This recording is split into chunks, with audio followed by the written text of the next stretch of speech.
Assalamualaikum warahmatullahi wabarakatuh. Halo, apa kabar kalian semua? Semoga kalian semua sehat selalu ya.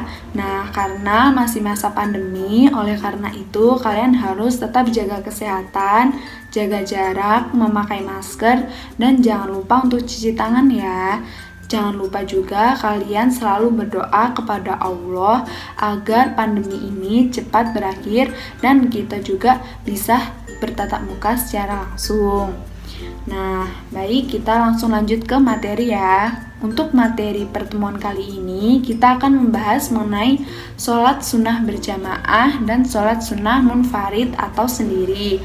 Nah, perlu kita ketahui bahwa selain sholat fardu, terdapat sholat sunnah, yaitu sholat yang dianjurkan oleh syariat untuk dilakukan sebagai tambahan dan penyempurnaan salat fardu jika memang ada yang tidak sempurna. Yang pertama, kita membahas mengenai pengertian sholat sunnah. Nah, apa sih itu sholat sunnah? Jadi, sholat sunnah adalah sholat yang dianjurkan untuk mengerjakannya apabila dilaksanakan mendapat pahala, sedangkan jika tidak melaksanakannya tidak berdosa. Oleh karena itu, dapat dikatakan bahwa orang yang melaksanakan sholat sunnah akan memperoleh pahala dan keutamaan dari Allah Subhanahu wa Ta'ala. Sedangkan orang yang tidak melaksanakannya tidak akan mendapatkan tambahan pahala dari Allah Subhanahu wa Ta'ala. Nah, disinilah kalian dapat merasakan betapa Allah Subhanahu wa Ta'ala sangat sayang kepada manusia. Banyak sekali amalan-amalan sunnah yang dapat dikerjakan untuk mendapatkan pahala dari Allah Subhanahu wa Ta'ala. Tahukah kalian macam-macam sholat sunnah? Sholat sunnah ada yang berdiri sendiri, ada pula yang mengiringi sholat fardu. Pelaksanaan sholat sunnah ada yang dilaksanakan berjamaah, munfarid atau sendiri, serta ada yang dapat dilaksanakan secara berjamaah maupun munfarid. Nah, macam-macam pelaksanaan sholat sunnah itu terbagi menjadi 3 macam. Yang pertama yaitu sholat sunnah yang dilaksanakan secara berjamaah, yaitu terdiri dari sholat Idul Fitri, sholat Idul Adha, sholat Istisqa, sholat Kusuf, dan sholat Khusuf. Nah, macam yang kedua yaitu sholat sunnah yang dilaksanakan berjamaah dan munfarid, terdiri dari sholat tarawih, sholat witir, sholat duha, sholat tahajud, sholat tasbih. Nah, yang terakhir itu sholat sunnah yang dilaksanakan secara munfarid atau sendiri, terdiri dari sholat rawatib, sholat istighoroh, dan sholat tahiyat masjid. Sholat sunnah yang dilaksanakan secara berjamaah. Nah, yang pertama itu ada sholat Idul Fitri. Nah, sholat Idul Fitri adalah sholat sunnah yang dilakukan pada tanggal 1 Syawal sesudah terbit matahari. Nah, hukum melaksanakan sholat Idul Fitri adalah sunnah muakkad atau sangat dianjurkan. Nah, kemudian pengertian Id adalah kembali. Nah, maksud kata kembali adalah kalian kembali dihalalkan untuk berbuka pada siang hari. Misalnya, makan minum yang pada bulan Ramadan sebelumnya dilarang, akan tetapi sudah dibolehkan kembali. Nah, pada hari Idul Fitri disunahkan untuk mandi dan berhias menggunakan pakaian yang bersih. Pada hari ini juga disunahkan makan terlebih dahulu dan memperbanyak membaca takbir serta tahmid. Pelaksanaan sholat Idul Fitri sebagai berikut. Yang pertama, imam sholat mengawali dengan niat di dalam hati. Apabila niat diucapkan, bunyinya usolli sunata li'idil fitri ra'ataini lillahi ta'ala, yang artinya saya niat sholat sunnah Idul Fitri 2 rakaat karena Allah Ta'ala. Yang kedua, pada rakaat pertama setelah melakukan takbiratul ihram dan membaca doa iftitah, melakukan takbir sebanyak 7 kali. Nah, di sela-sela takbir disunahkan membaca subhanallahi walhamdulillah wala ilaha illallah wallahu akbar, yang artinya Maha suci Allah dan segala puji bagi Allah, tiada Tuhan melainkan Allah. Allah Maha besar. Nah, setelah melakukan takbir sebanyak 7 kali, dilanjutkan membaca surat Al-Fatihah dan salah satu surat dalam Al-Quran. Nah, diutamakan surat Qaf atau surat Al-A'la. Kemudian dilanjutkan ruku, iktidal, sujud, dan duduk di antara dua sujud, kemudian sujud kedua, dan berdiri untuk rakaat kedua. Nah, pada rakaat kedua membaca takbir 5 kali, dilanjutkan membaca Al-Fatihah dan salah satu surat dalam Al-Quran. Diutamakan surat Al-Qamar atau Al-Ghasyiyah. Kemudian dilanjutkan ruku, iktidal, sujud, duduk di antara dua sujud, sujud kedua, dan mengakhiri sholat dengan salam. Nah, dilanjutkan khutbah. Pembacaan khutbah ada yang dilakukan 2 kali, ada pula yang 1 kali. Pelaksanaan khutbah 2 kali yaitu khutbah pertama membaca takbir sebanyak 9 kali dan khutbah kedua membaca takbir sebanyak 7 kali.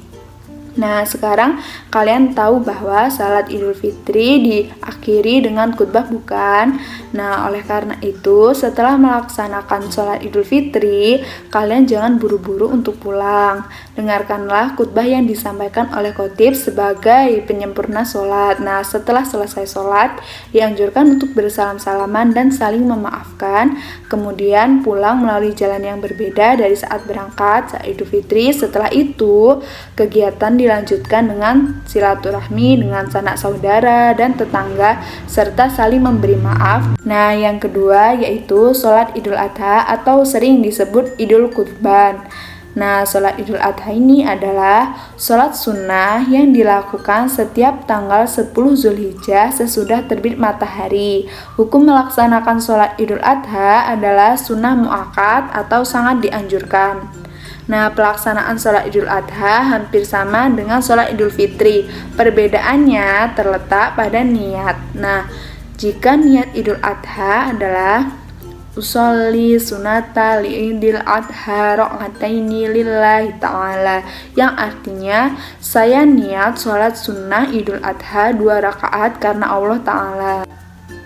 Yang ketiga, sholat istisqa. Nah, sholat sunnah istisqa adalah sholat sunnah yang dilakukan untuk meminta pertolongan Allah Subhanahu wa Ta'ala agar menurunkan hujan. Nah, pada saat kemarau panjang, kalian dan para penduduk pada umumnya mengalami kesulitan untuk mendapatkan air bersih. Nah, maka kita dianjurkan untuk mendekatkan diri kepada Allah melalui sholat istisqa. Nah, air merupakan sumber kehidupan yang sangat penting.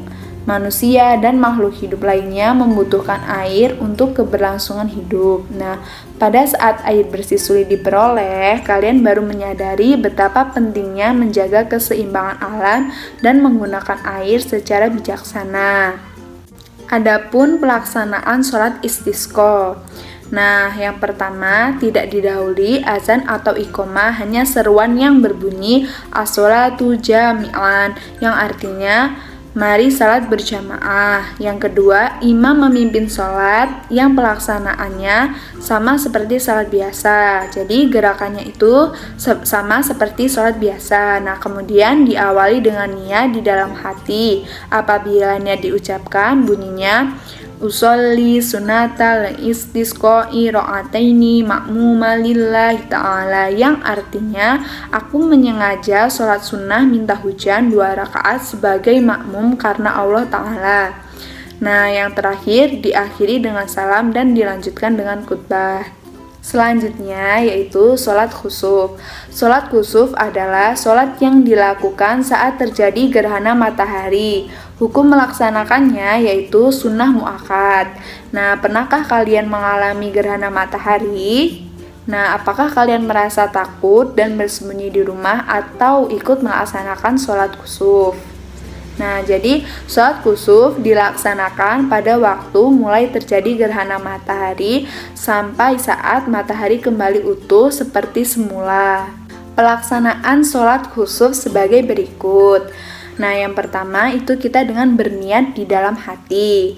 Nah, jika kita sebagai makmum, niatnya yaitu usolli sunatal khusufi ra'ataini ma'muma lillahi ta'ala.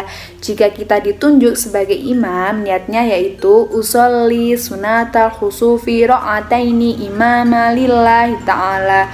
Kemudian membaca takbiratul ihram, doa iftitah, kemudian surat Al-Fatihah, dan dilanjutkan dengan membaca surat Al-Quran.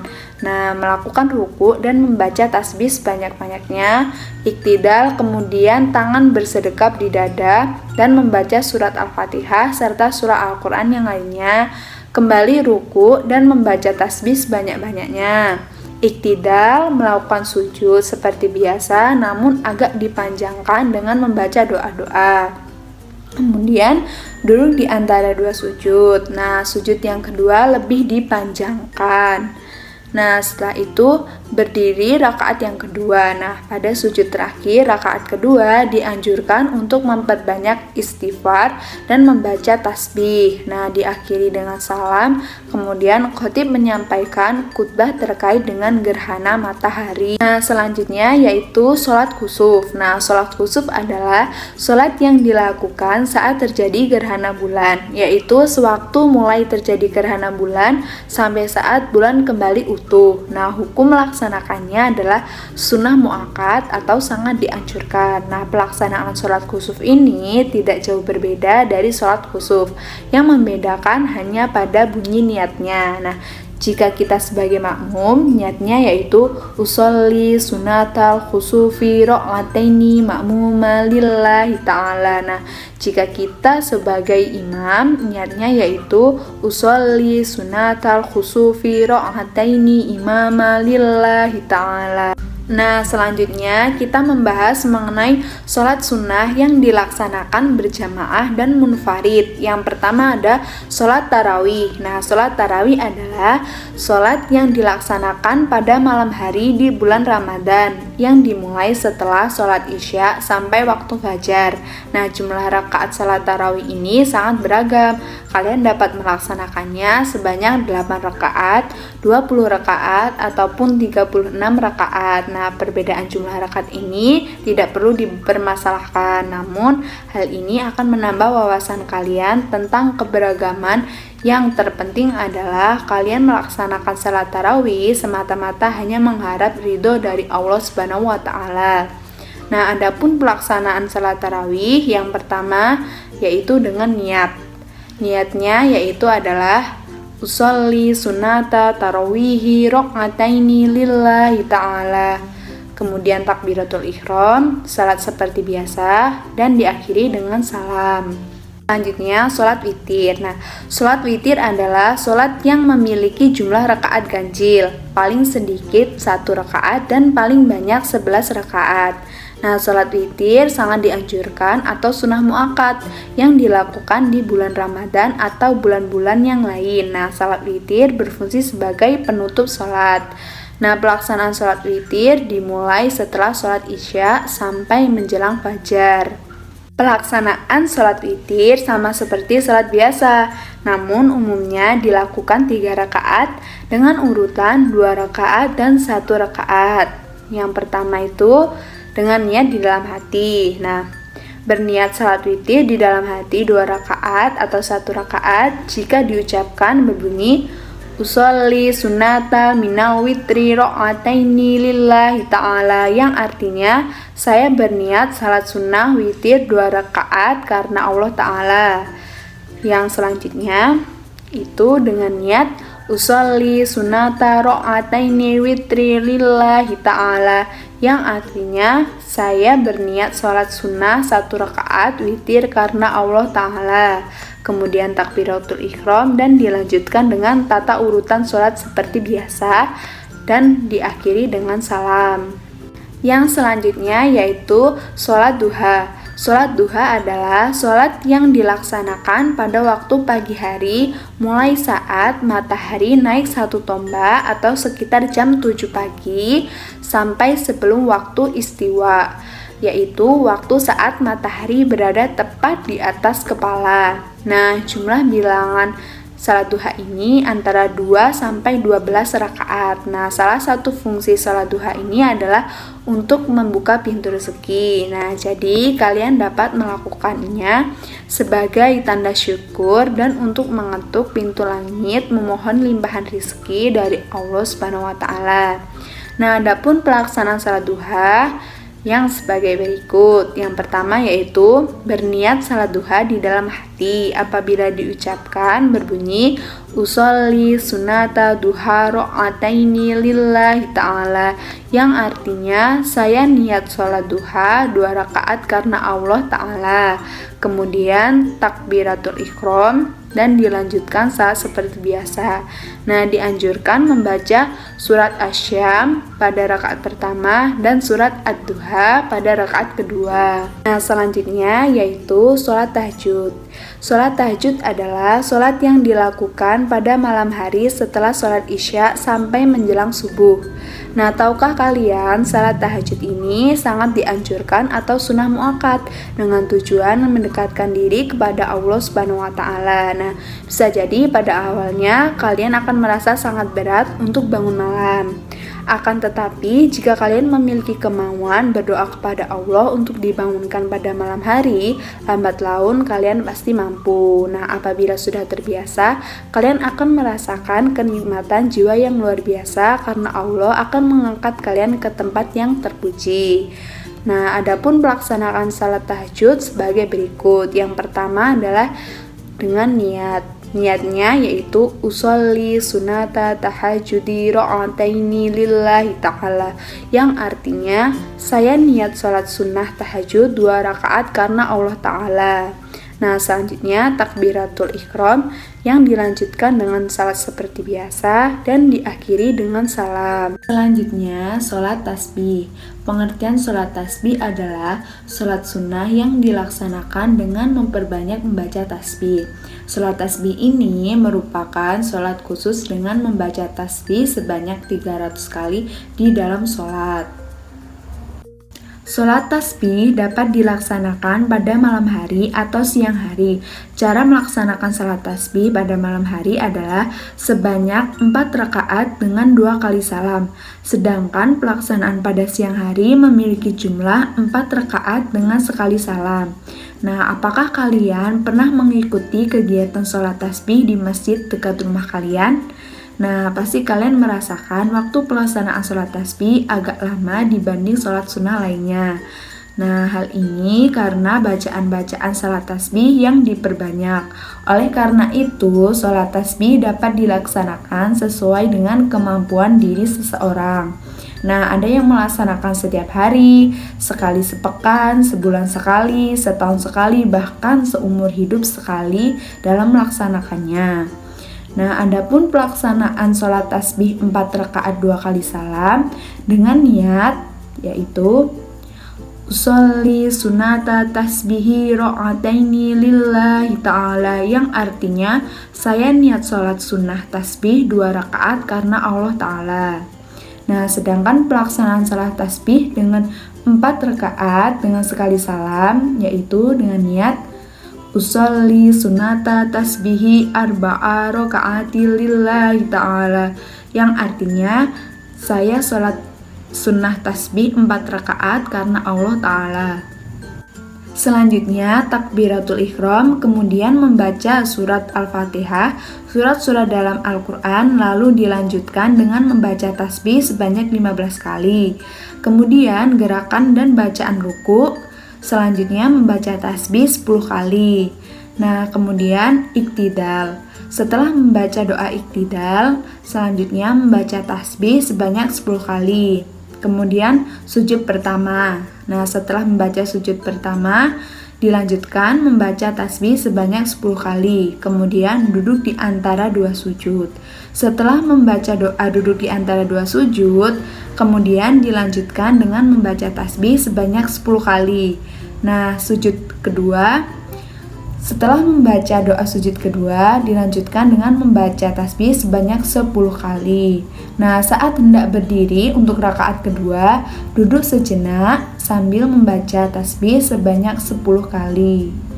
Nah, kemudian berdiri untuk melakukan rakaat kedua dengan bacaan sama dengan rakaat yang pertama. Nah, pada rakaat kedua setelah membaca tasyahud, membaca tasbih sebanyak 10 kali. Nah, apabila kita hitung bacaan tasbih tiap satu rakaat adalah 75 kali. Nah, berarti jumlah keseluruhan bacaan tasbih dalam sholat tasbih adalah 75 dikali 4 sama dengan 300 kali bacaan tasbih. Selanjutnya yaitu sholat sunnah yang dilaksanakan secara munfarid atau sendiri. Yang pertama ada sholat rawatib. Sholat rawatib adalah sholat yang mengiringi sholat fardu. Dikatakan mengiringi karena pada tahap pelaksanaan dapat dilakukan sebelum atau sesudah sholat fardu dengan mengikuti ketentuan. Nah, hukum pelaksanaan sholat rawatib ini ada dua, yaitu sunnah mu'akkad dan sunnah ghairu mu'akkad. Nah, pembagian sholat sunnah rawatib sebagai berikut. Nah, yang pertama itu sholat sunnah rawatib mu'akkad atau sangat dianjurkan. Terdiri dari 2 rakaat sebelum sholat duhur, 2 rakaat sesudah sholat duhur, 2 rakaat sesudah sholat maghrib, 2 rakaat sesudah sholat isya, dan 2 rakaat sebelum sholat subuh. Nah, yang kedua ada sholat sunnah rawatib ghairu mu'akkad atau cukup dianjurkan. Terdiri dari 2 rakaat sebelum sholat duhur atau selain yang mu'akkad tadi ya. Nah, 2 rakaat sesudah sholat duhur selain yang mu'akkad tadi. Nah, 4 rakaat sebelum sholat asar, 2 rakaat sebelum sholat maghrib, dan 2 rakaat sebelum sholat isya. Adapun pelaksanaan sholat sunnah rawatib adalah sebagai berikut. Yang pertama, niat. Nah, niat melakukan sholat sunnah sesuai waktu sholat fardu yang akan diiringi. Nah, contohnya kita memakai sholat qobliyah zuhur ya. Nah, niatnya itu usolli sunatan qobliyata duhri rok'ataini lillahi ta'ala, yang artinya saya niat salat sunnah qobliyah zuhur 2 rakaat karena Allah Ta'ala. Nah, akan tetapi jika kalian ingin mengerjakan sholat sebelum sholat maghrib, sebelum sholat isya, nah pada kata qobliyah zuhur bisa diganti dengan kata sesuai sholat rawatib yang akan dilakukan. Kemudian takbiratul ihram dan dilanjutkan dengan gerakan sholat seperti biasanya, kemudian diakhiri dengan salam. Selanjutnya yaitu sholat sunnah istighoroh. Sholat istighoroh adalah sholat sunnah dengan maksud memohon petunjuk dari Allah Subhanahu wa Ta'ala untuk menentukan pilihan yang baik di antara 2 atau lebih. Nah, pernahkah kalian atau keluarga kalian mengalami pilih-pilihan yang membingungkan dalam hidup? Misalnya, memilih sekolah, pekerjaan, dan jodoh. Apakah kalian merasa bahwa pilihan tersebut sama-sama baik sehingga sulit untuk memilih? Nah, sholat istighoroh ini merupakan sholat sunnah mu'akkad bagi orang yang tengah membutuhkan petunjuk untuk menentukan pilihan. Waktu pelaksanaan dapat dilakukan malam hari sebagaimana sholat tahajud. Pelaksanaan sholat istighoroh adalah sebagai berikut. Yang pertama, niat. Berniat dalam hati untuk sholat sunnah istighoroh. Bila diucapkan berbunyi usolli sunnatal istighoroti ro'ataini lillahi ta'ala, yang artinya saya niat sholat sunnah istighoroh 2 rakaat karena Allah Ta'ala. Kemudian takbiratul ihram, membaca surat Al-Fatihah, kemudian dianjurkan membaca surat Al-Kafirun. Dilanjut seperti gerakan sholat yang lainnya. Nah, pada rakaat kedua setelah membaca surat Al-Fatihah dianjurkan untuk membaca surat Al-Ikhlas. Setelah itu dilanjutkan dengan gerakan sholat seperti biasa, diakhiri dengan salam. Yang terakhir yaitu tahiyat masjid. Pengertian sholat tahiyat masjid adalah sholat sunnah yang dilaksanakan sesaat setelah masuk masjid untuk menghormatinya. Nah, apabila melaksanakannya, kalian sudah termasuk melakukan salah satu adab dalam memasuki masjid. Nah, adab memasuki masjid antara lain mendahulukan kaki kanan seraya berdoa, kemudian sebelum duduk setelah salat sunnah 2 rakaat. Nah, kemudian pelaksanaan salat sunnah tahiyatul masjid adalah dengan niat. Yang pertama, berniat dalam hati dengan ikhlas. Apabila diucapkan berbunyi usolli sunata tahiyata masjidi rok'ataini lillahi ta'ala, yang artinya saya niat sholat sunnah tahiyat masjid 2 rakaat karena Allah Ta'ala. Kemudian takbiratul ihram dilanjutkan dengan gerakan sholat seperti biasa dan diakhiri dengan salam. Nah, salat tahiyat masjid sangat mudah bukan? Nah, apabila kalian pergi ke masjid, kalian dapat membiasakan diri melakukan sholat sunnah tahiyat masjid. Nah, sebagai cerminan anak yang mengetahui adab kesantunan memasuki masjid. Baik, terima kasih untuk pertemuan kali ini. Saya rasa sudah cukup ya. Jika ada yang ingin ditanyakan, kalian bisa tanyakan di grup WhatsApp. Nah, untuk kalian semua, jangan lupa tetap jaga kesehatan, jaga jarak, memakai masker, dan mencuci tangan. Semoga pandemi ini cepat berakhir ya. Saya akhiri. Wassalamualaikum warahmatullahi wabarakatuh.